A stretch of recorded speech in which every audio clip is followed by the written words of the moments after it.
hey, good evening to everyone. And I just want to welcome you to the Shake Up with Dr. Kit.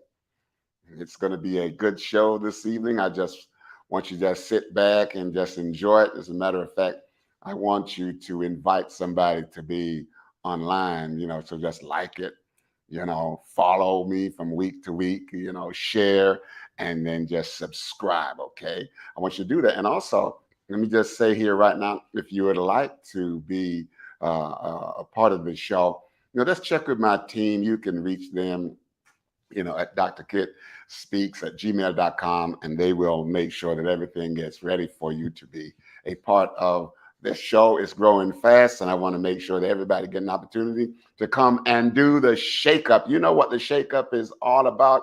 When you make your favorite tropical juice of about 4 or 5 or 6 different fruits in it, and you put it in the blender, and you just let it sit for a day. All that good stuff just settle at the bottom like this, and then you go in, you put your straw in, or you just drink it from a cup or a glass, and it don't taste right. So you got to shake this thing up, and when you shake it up, you get all the good stuff come back together. Sometimes we got to shake relationships up just to get them to come back together, so you get the very best out of that.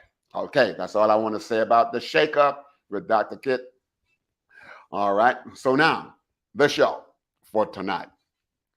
I'm excited about this. Why am I excited about this? Because I have somebody on here who is so good at what she does.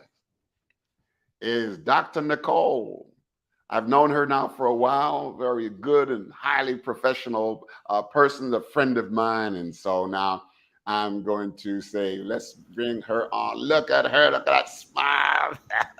She got that Sunshine State smile just pulling all over us right now. Dr. Nicole, it's good to see you. It's been a while since I've seen you. How are you doing? You doing good? Yes, I'm doing good. Yes, I loved your intro. Shake it up. Shake it up. Yes.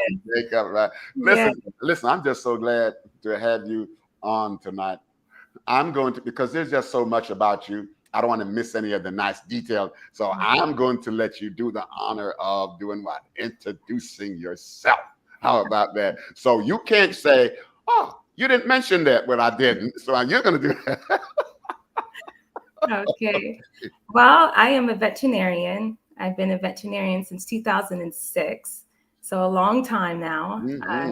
In the process of dealing in veterinary medicine, I kind of worked at first with a whole host of animals. I started a specialty practice that really geared towards exotic and wildlife animals. And I realized that that was not my area of focus. So I currently just do small animals, which is dogs and cats. Okay. And I also went and got certified in veterinary acupuncture. So I'm an acupuncturist for animals. You stick needles in those little animals? Yes. And they say, ouch, right? And they squirt. In cats, sometimes you have to do the flying dart technique in the essence sometimes, but you did not say that. You got to throw the dart at the cat?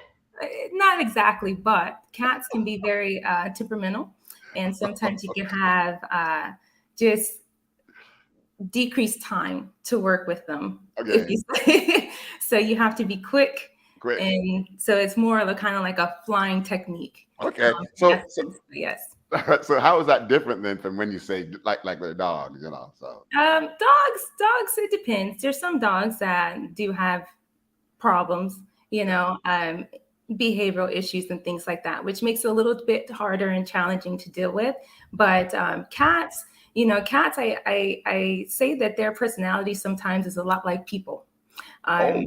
Yeah, they have a lot of characteristics where they can be very outgoing, very affectionate, and want to be around people. And then there's times that they don't even want to be touched. They don't even want to smell you nor see you.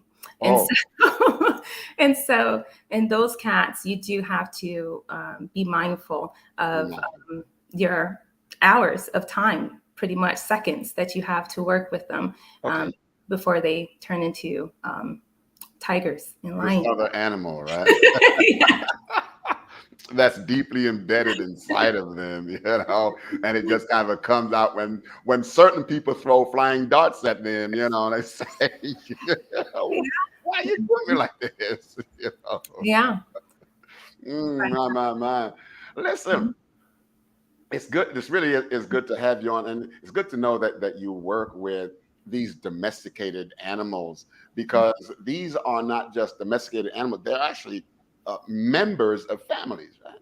Yes, yes, yes, They are yes. members of families. So, Yeah. there are a couple of things that we want to talk about. So how do, from your perspective, Yeah. okay, from your perspective as a veterinarian, and talking to people when they bring their animals into you, what is it, what's it like for them to describe their animal in terms of being a part of the family, because they're not just a pet, Mhm. they're actually a part of the family.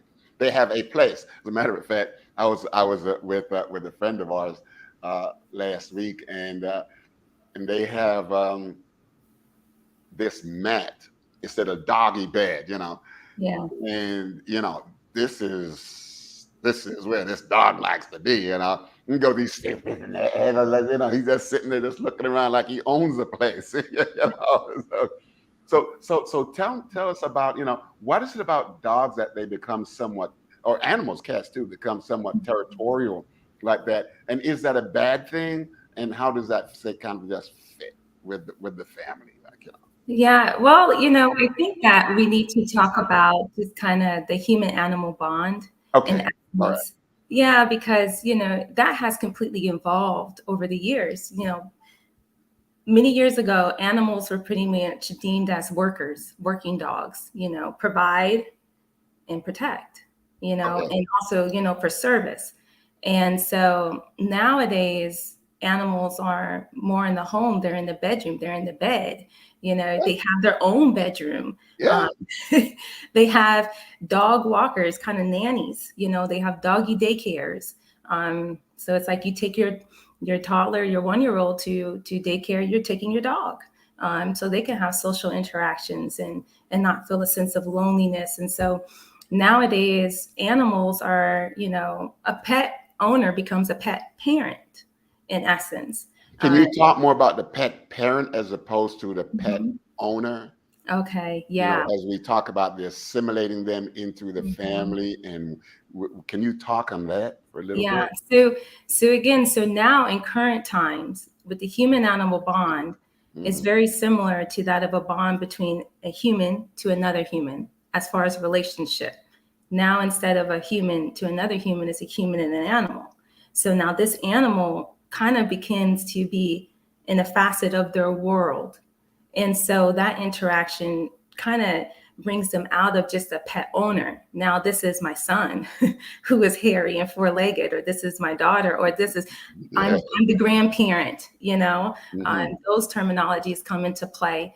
And it's a fascinating thing, because I had, for instance, a man who brought his lovely pet, in, and he said, disclaimer, do not have anything happen to this dog. This dog is my wife's world. And if you do, I'm divorced. If something happens to this pet, she will divorce me. So there's a bonding, a mutual interactive bond that's established. Yeah, but you know what? I'm trying to think here Mhm, though. With that kind of mutual bonding that they have, mhm.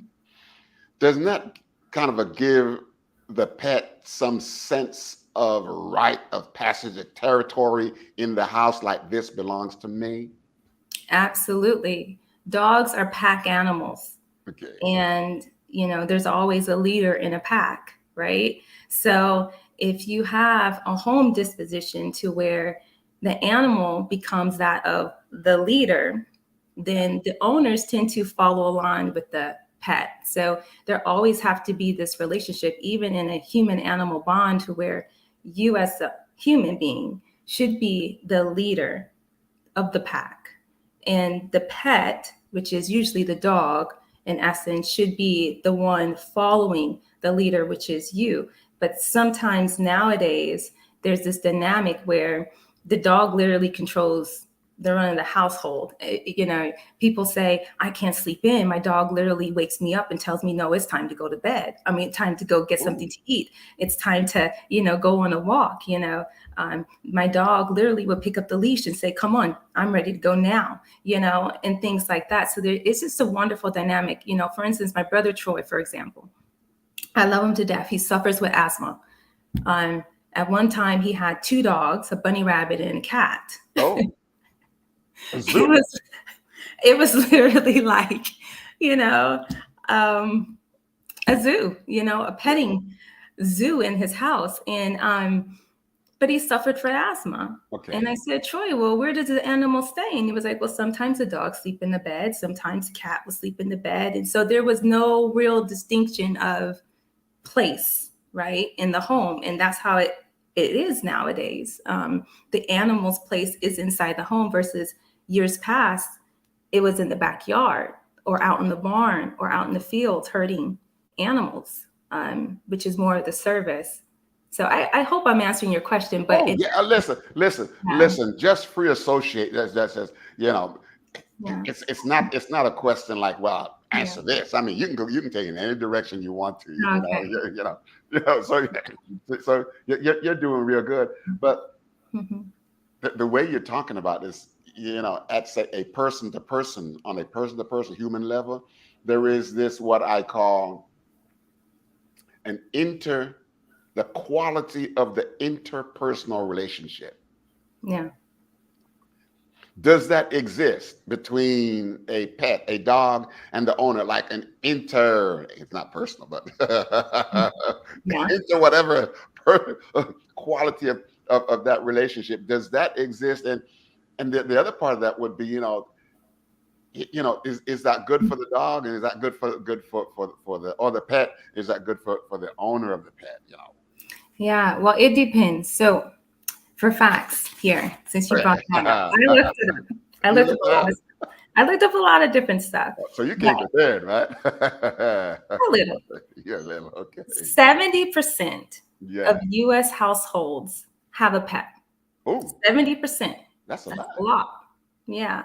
How did that fit with other countries? Did your research tell you that? So like with other countries? Well, it's across the globe, but I really just looked at here in the United States. Okay. But across the globe, like things have definitely changed and shifted since COVID, which we can discuss, because definitely in 2019 a lot has changed as far as humans and that of pets and the human animal bond, and also the need of animals as far as companion animals.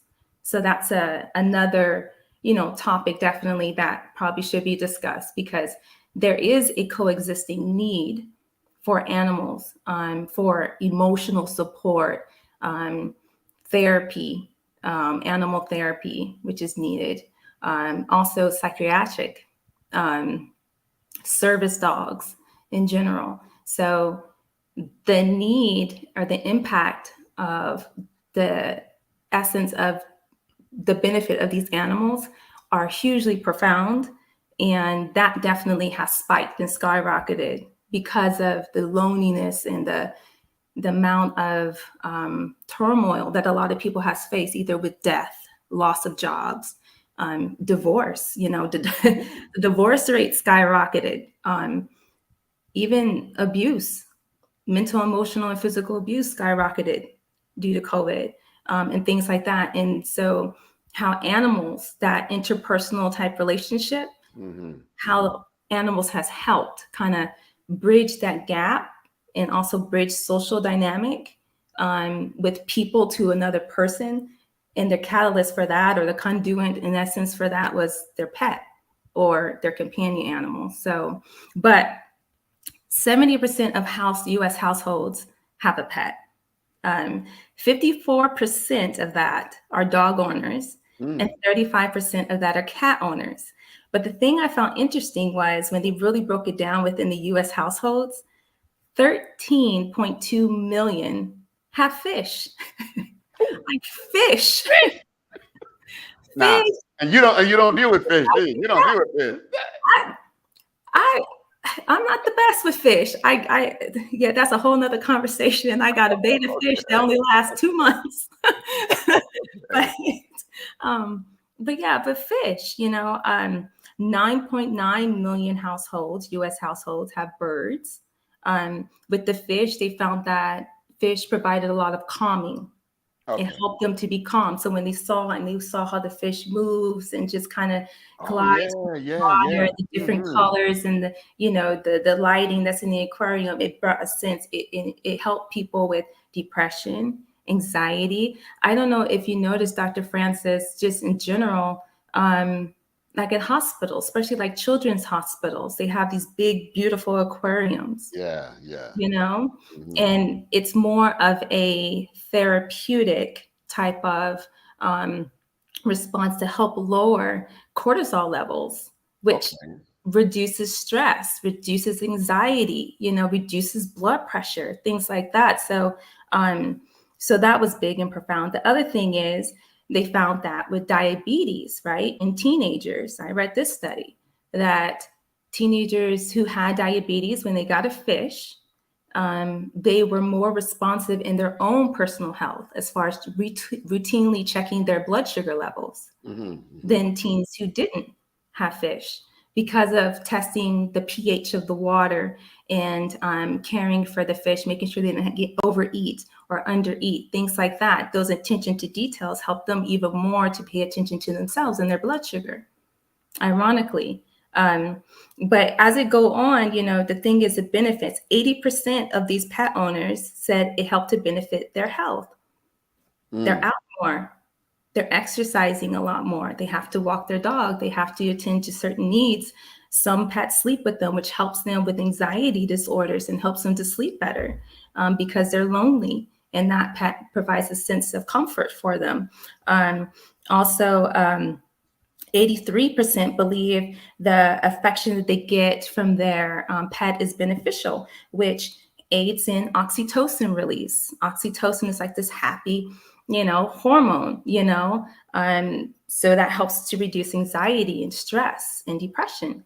73%, it helped to bring their families closer, having a pet. And then 62% felt that it did lower their stress.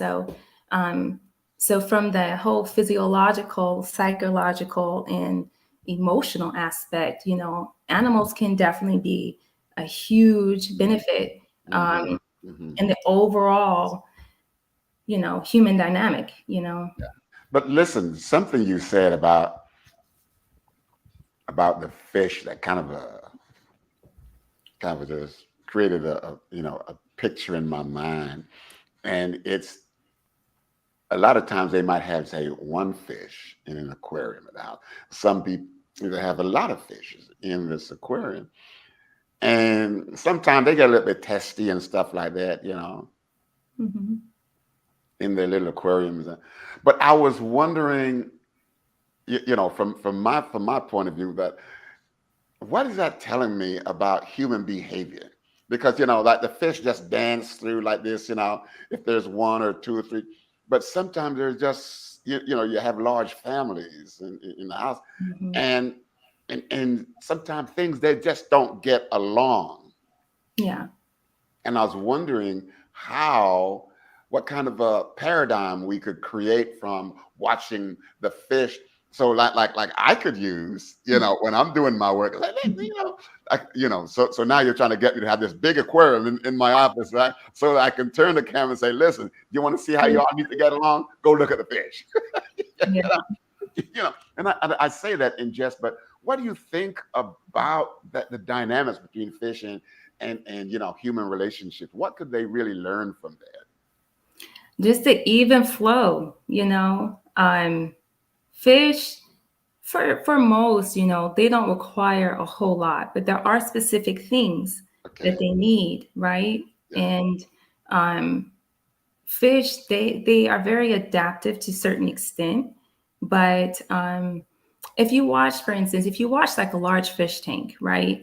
I've seen a beautiful one in the children's hospital, very beautiful. Nemours children out here, and It's exactly placed in the radiation, not radiation, but radiology, where the kids go to get testing, right? High stress, anxiety, probably filled for that of the parent and also the child, because, Mhm. they're going to have a procedure. So they have this really beautiful aquarium. And I watched all the kids watching these fishes, but I noticed that they had so many different hiding spots and things. So when certain fish got stressed because the bigger fish was coming, they would go and hide either in the grass or in the little tunnel or something to relax and kind of rejuvenate themselves. And then I saw how they would just come back out and flow with the rest of the fish. So every time they were very cognitive of their environment, right? And they adapted and understood the different type of stressors, I feel, watching them, that can induce maybe a sense of anxiety for a fish, I don't know, to where they would seek certain shelter. And I think as humans, Mhm. we need to be more in tune to a certain extent with our own selves, right? Knowing ourselves, knowing what triggers we may have, and learning how to respond in a positive way to where we have some type of um, outlet, if you will, or some type of barrier to separate ourselves from these episodes that can either cause us to act out in a negative way or produce stress and anxiety. For Right. instance, like outside of like fish, companion animals like dogs, a lot of times dogs, like service dogs or psychiatric service dogs, um, they help a lot of pets, not a lot of pets, a lot of people with PTSD Oh, or okay. emotional Yeah. Yeah. disturbances, Yeah. right? Service dogs. Uh-huh. Yeah. Or behavioral or social dynamic disorders or emotional disorders to where they have a phobia or fears, right, of large crowds or going out and things like that. And so their pet helps them to go. And the pet will sense their internal stress to a point to where before it heightens, the pet would veer them off or take them away to a possible trigger. Mm-hmm. Mm-hmm. And so, I just say, it's just funny. Animals have an innate ability to adapt, um, to be present in the moment. That we have to learn how to do that. We have Right. to learn how to have intention, and how to manage being completely present, um, to where, as humans, we have a hard time with that, Right. and I think that's why sometimes we get so flustered a lot, because we don't take those pauses, those Right. moments to retreat, you know? Mhm. One of the things you said about the fish, when the little ones are in there, they're just rolling around, just doing whatever they do because there's a lot of fish there. Yeah. And then this big fish comes home. Yeah. Big fish wakes up. And then they kind of just scamper off to their little corners. Okay. And I wonder if there is something in that could reference the relationship in the home. Like, say, if there is a person that when this person is home, when they come home from work, it disturbs the equilibrium in the family, and all the little kids, they go this place, that place, all over the place. But when this other person was out of the house, there was this kind of a free range. And it just kind of came to me when you said that, when the big fish is there, it can kind of create a disturbance. Everybody go to their little corner, and that's their safe zone. And there is a sense of fear about coming out of that. And it kind of just jumped on me when you said that, because in the kind of work that I do, I get that sometimes. When this person comes home, the home freeze. It goes on freeze. The fluidity of the movement and the interaction, that stuff just changed, Yeah. you know. Yeah. Yeah. So it kind of came to me when you said that. Yeah. So listen, I know you can't talk about everything tonight, so I'm going to tell you from now you're coming back, because you got just you know you have too much. But let's talk about you talked about dogs and children, dogs in the family. And I'm just wondering, is it possible that sometimes the dog can take, or the the dog or the cat or whatever, can take such a prominent place that that animal kind of gets between. I'm going to use my cell phone. So here we are, a couple Mhm. like this. They can do it. But the dog can get in between, and they can't do this anymore. Wow, this see, like I have my cell phone like right here. This is where the animal is sitting like right here, so they can't do that.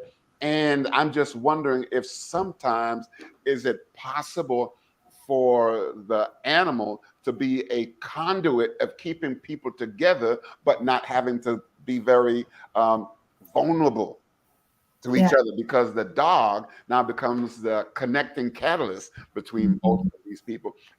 I mean, do you think that's a possibility, and do you see anything like that happening when you work with family members? Mhm. Yeah, sometimes yes. Unfortunately, like I said before, like with like for instance, in areas of divorce, right? Right. Um, they have to divide all assets, and your pets become assets. They're like a couch or a chair or something like that. And so, which is sad in itself that they're demoted to that. But Yeah. um, yeah, but the complexity in that is like, okay, I do see co-parenting or co-pet parenting Okay. with clients to where um, you know that pet is the tie in two couples that used to be like this still staying connected and conversing with each other. So for instance, I had a man bring in his dog, and him and his wife are no longer married, and they're like, oh well, we are co-parenting, we're pet parents. So I'm like, okay. So, I had to literally call the ex-wife and have her on speaker while I was talking to the husband. And so that paradigm of shift of, Mm. instead of the husband, if you will, going home and telling the wife, now it's like, okay, I can't talk to the wife. Um, you're going to talk to the wife, Doc, and about our pet. And so it can get very strange. And the thing is that pets do suffer with some separation anxiety, Absolutely. Absolutely. Yeah. and so do people. Yeah. They become, what do you call it? You probably know, when they have another person that they rely on all the time. What I call that is, the quality of the connectivity between the dog and, because between the dog and the person, because Mhm. what's happening here, I'm wondering, because sometimes, and I think it does happen, because sometimes a dog will want to go and sit with a particular person, Yeah. and it's almost like refueling. They Mhm. go sit with this person over here for a while, and when their emotional gas tank is full, they have enough inside them to go over here, because by this time they spend over here, their emotional gas tank is getting depleted over here, so they go over here and sit with, and they do this almost like they call a rapprochement. They keep going from one to the other. Mhm. Now, when they have to separate the assets, okay, the dog does not have that capacity to Yeah. go from one to the other.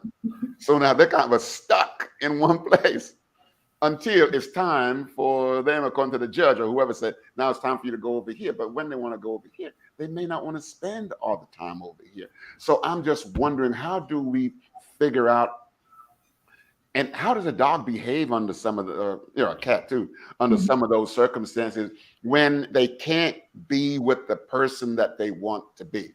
Oh And yeah. I'm going to say this here: children will go through that too when they can't be with the person that they want to be, because at a particular time they have a need to be fulfilled, but they are with the parent that can't fulfill that need. And so now they are bereft of that part of themselves that need to be satisfied. Right, exactly. And honestly, that's why I say like animals and humans are very similar in some respects. Right.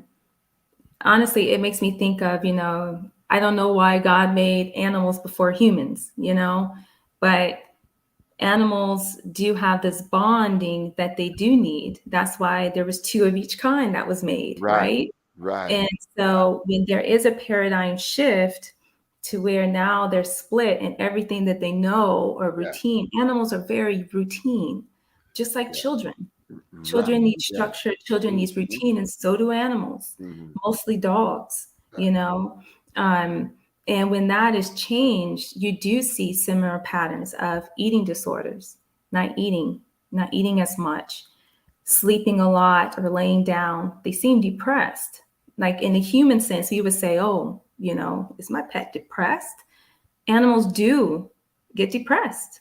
Um, sometimes behavioral changes. Cats do not do very well with stress and change. They do not. The slightest thing of sometimes moving furniture around for a cat can be very stressful with them and it can make them sick.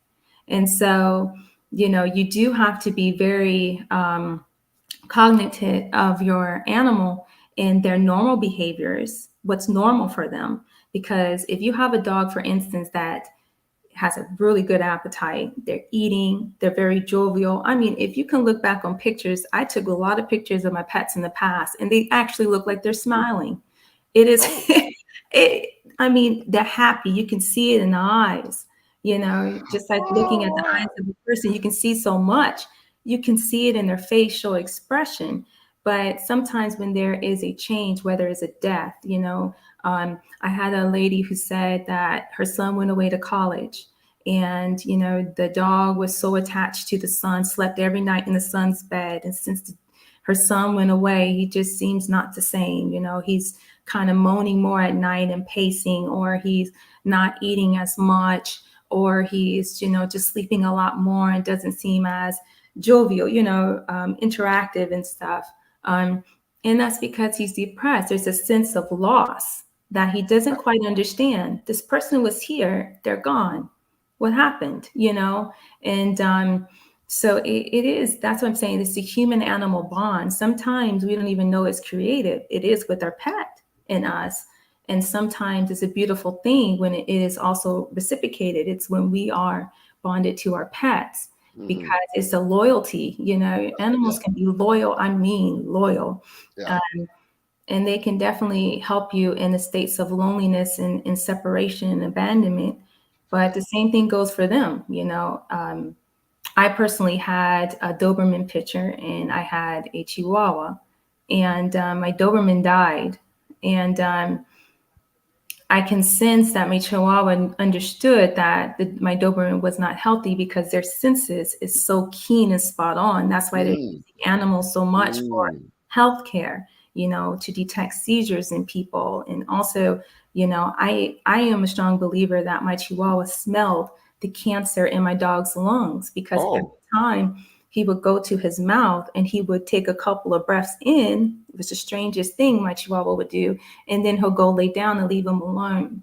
And so when he passed, my Doberman, I saw that my Chihuahua began to feel a little displaced because his comfort was that with my Doberman, Leo. And so it was something to see that in animals for myself. I Hmm. always hear it, but to see the actual depression in a pet, it is a true thing, and it is something that some animals need Prozac. I mean it. Some Yeah. animals, yes. I had a client. He takes the same medication his cat does.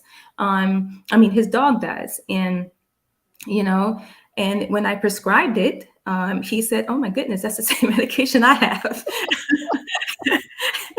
And I said, "Ooh, duly noted." Oh, oh, oh. That's a whole nother topic.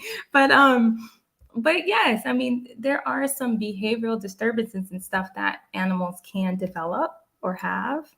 that requires medications and strong medications, not just nurturing and love, but they do need medications to help them through. Okay. Well, let me ask you this then. Since we're talking, since you mentioned the word loss, that separation and loss and the attachment and detachment, all of these things that humans go through.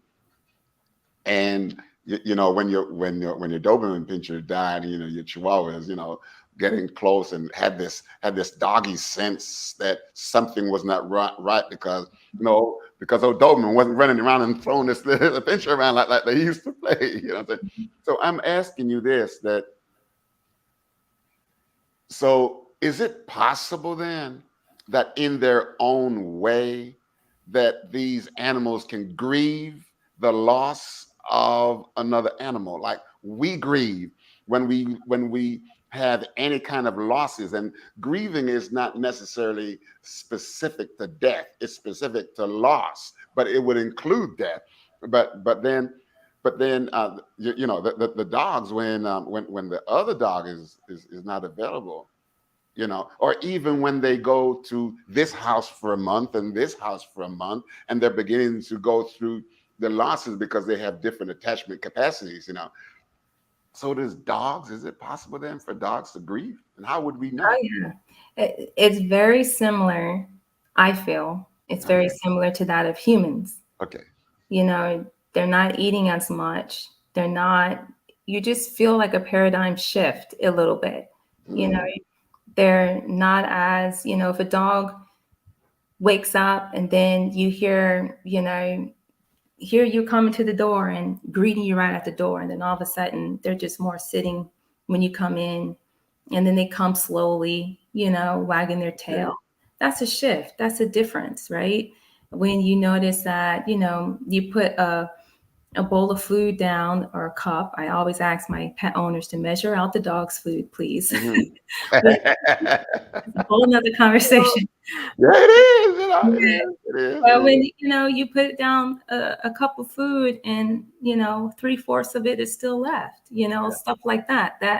That is clues. Anytime there is, it's good to know your pet, Okay. and that's where the bonding happens. Because when there's a change, especially nowadays, like people are home a lot with their pets, and animals, especially cats, they have a way of hiding or masking an illness. You Okay. won't really know they're sick until it's pretty significant. Okay. But if you're home all the time, which a lot of people are now because we work from home, Hmm. and you can kind of see maybe a shift or a change in different behaviors, and Hmm. that can be a clue. And again, from even their bowel habits, they Yeah. kind of loose stools. Yeah. Um, Loose stools or Mhm. diarrhea can be a sign not just of a gastrointestinal issue or Okay. problem, but stress. Yeah. Yeah. Just like a person, if you have a sensitive stomach and you're in a stressful event, you may have to run to the bathroom a lot more, or have, loose stools. Same thing with pets. Vomiting, that happens too, due to stress or some type of induced stressful event. Um, so, everything sometimes may not be completely illness, although there are some significant illnesses that can do vomiting, diarrhea, and all that stuff. But some things, yes, can be due to just some type of emotional disturbance or stress that the Mhm. pet is under that's causing them to act in a way that is not normal, like cats not using the litter pan and peeing outside the litter box. That can be Mhm. stress induced. Mhm. And that can range from a loss of a person that they're attached to in the house. That can be a new baby, somebody Yeah. pregnant, and now there's a new screaming child in the house. That puts a heightened risk of stress on your animals, especially cats. Or um, I've lost my place in the house now because of this new baby. Yeah. exactly. Yeah. Now I was in your bed, now Yeah. you have me outside the door. you know Yeah. yeah, all of these things, these shifts, Yeah. can create that. And I feel like, honestly, just as we prepare our kids, for, as an example, a new arrival for a child, um, some parents, most parents like myself, before I brought my second child home, I prepared my daughter. I let her know leading up, like, hey, mommy's going to go to the hospital for a little bit, and this is the crib, and this is the baby room, and stuff like that. And just help her to be involved in that. Instead And of feeling displaced, right? Exactly. And Yeah. sometimes psychologically, that's important too with our animals for them to actually see and be, because sometimes you're like, no, don't go in there, don't be in there. But if you have an indoor pet, for the most part, um, you do want them to kind of see and understand the different area, like the crib in the baby's room. You do want to put boundaries and barriers, absolutely, but you don't necessarily want to make it where now they're outcast, because they can develop a sense of like internalization of what did I do wrong, in essence, and sometimes you may see unwanted behaviors Right. in that. Yeah. Yeah. Well, listen, Doc. Excuse me. Yeah. It's been great having you on. I mean, like I said, you have so much more to share with us, um, and it's wonderful. Uh, so, there's a question here. It says, which animal is most recommended for reducing stress in humans? Which animal is most the I told you, let me tell you, everybody bought a fish. 13.2 million bought fishes. everybody want to Everybody figure bought a fish. After that was birds, and after that out. was small animals, Okay, dogs and cats. But it really depends on the person. on You the have to, person, right? Yeah, the thing is an animal is not for everybody. yeah. I do not agree with everybody having a pet. You have to look at your lifestyle. Hmm. You have to look at, you know, the needs of that pet, husbandry, how much attention is going to be required for that animal. Because, if you don't have the time to really invest, either financially, but also your time in the care of that pet, you shouldn't get it. Because animals like dogs, you have to walk them. Even if you have a chihuahua, you got to walk your dog. You can't carry it everywhere and things Can't like just that. bundle it up, huh? You can't snuggle it and hold it everywhere. They have Right. strollers. It's cute, but they need to walk. They need to increase their muscle mass. They Mhm. need to help them with their bones and joints. It's as much of a need as it is for us. And um, so it really depends on your lifestyle. And also, allergies are real for some people. So you have to equate, if there's an allergy in the household. Like, for instance, I don't have any animals now because my oldest daughter, she is definitely allergic to animals. Mhm. And she breaks out and she has an EpiPen because of it. And so I, unfortunately, after my Doberman died, I had to rehome my Chihuahua. And that was heartbreaking. Mm. But you know, it was, more of a risk for the Chihuahua to be there because he sheds a lot, and she's allergic to that, extremely allergic. Mhm. So again, to answer that, it depends. I would say go to aquatic center and see if you're a fish lover, learn about them. Go to PetSmart, look at some of the gerbils and Mhm. chinchillas and things like that, and see if that interests you, pocket exotic animals. And then also maybe even go to the ASPCA or some type of rescue center and look at dogs. Sometimes a good way to know what animal is being like a foster animal, I'm a foster parent. um, and that helps you to kind of see if it's something that you honestly want to be, because it is a commitment. you know, Mhm. Mhm. a pet is a big commitment. Right. Listen, one last quick question, and then then we just, and I'm gonna be calling you and say, hey, time for you to come back.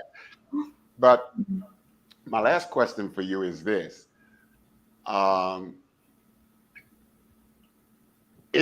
how important is it, if it's important? Like we prepare for children, we prepare for babies, we prepare for newborn. We go to parenting classes and we do all of these wonderful things. Okay. I'm thinking that, especially when you get a dog, a little puppy, a month old, a couple, very young puppy, and you just kind of just bring him and just drop him off. And then this puppy is just wondering, where do I go? What happens here? Is how important is it, for people with pets, no matter the age of the pet, that they have, it's almost like do they need to go to pet school to learn how to take care of certain pets so that the pets can have the best home experience, the homeowners can have the best home experience, and the complementary experience between both can be at the highest level. Real quick, how, what do you think about that? Well, it just educate yourself as much as possible. So you Okay. necessarily don't have to go to a school. Okay. The internet has a full host of information on All different right. species.